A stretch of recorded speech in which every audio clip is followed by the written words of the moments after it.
Iran ने पाकिस्तान से मदद मांग ली है और ये इससे पहले खबर 3-4 दिन से ये खबर ज़ेरे गर्दिश थी, लेकिन मुझे लगा कि इसकी तस्दीक होना बाकी है। अब बाकायदा तौर पे ईरान ने पाकिस्तान से कह दिया है मेरी मदद करो, और मदद के लिए जो सबसे पहली चीज ईरान ने क्या मांगी है, ये एक सरप्राइज है कि ईरान क्या चाहता है, पाकिस्तान क्या करे।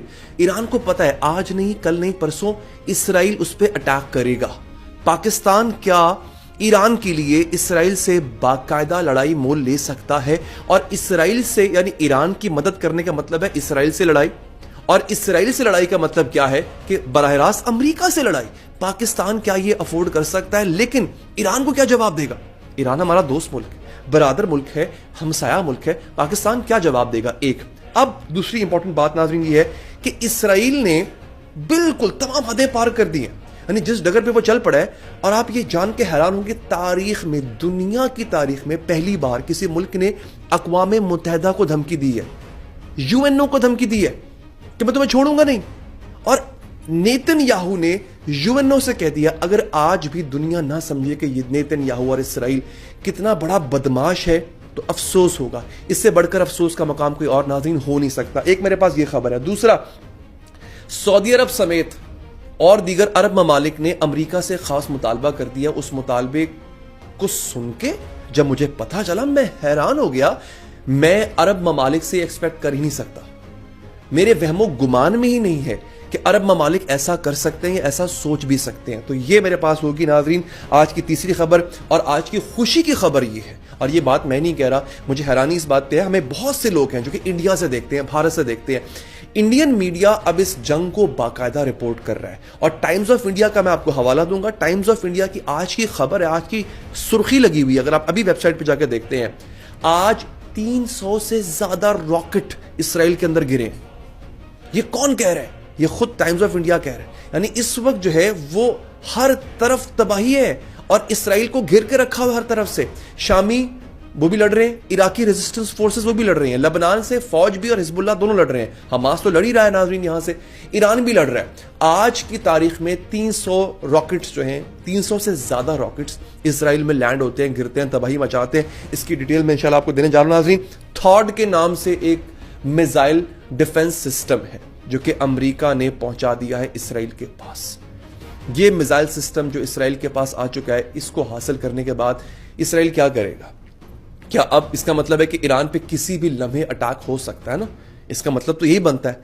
तो ये अटैक जो होने जा रहा है, ये कितना बड़ा अटैक होगा? ये थॉड क्या है? आप जान के हैरान होंगे। थॉड के नाम से एक मिसाइल डिफेंस सिस्टम है। अगर इसराइल इसका इस्तेमाल करता है, जो कि अमेरिका ने अब पहुंचाया है, इसराइल को अब दिया है, तो वो क्या करेगा? और उसका मुकाबला अगर रूस के S-400 से होता है, जो कि एक सिस्टम है, डिफेंस सिस्टम है, मिसाइल डिफेंस सिस्टम है, रूस का बनाया हुआ, दुनिया का बेहतरीन मिसाइल डिफेंस सिस्टम है, जो कि रूस ने ईरान को दिया है। जब इन दोनों का मुकाबला होगा तो जीत किसकी होगी? जीतेगा कौन? कौन सा हथियार ज्यादा ताकतवर है? ये मैं आपको आज की वीडियो में बताने जा रहा हूं नाज़रीन।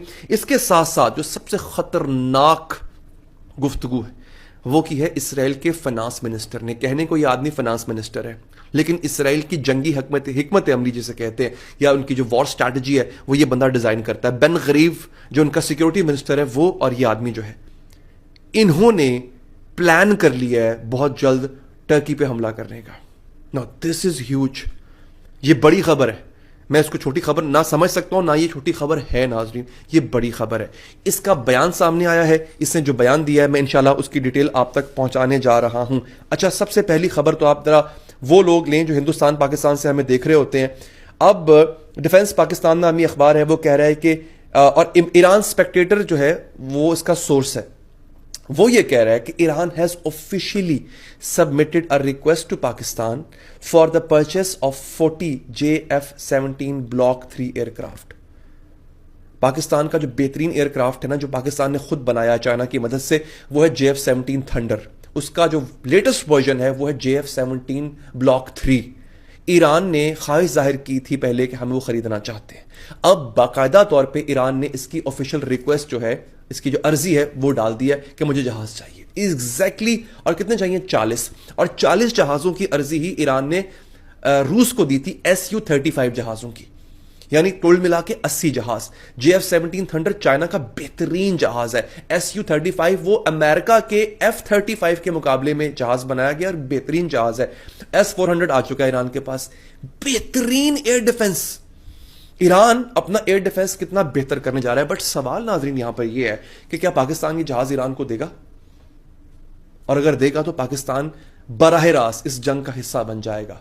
ये कोई माने या ना माने, अमेरिका पाकिस्तान को नहीं छोड़ेगा, बदला लेगा। पाकिस्तान पे मुश्किल वक्त आएगा।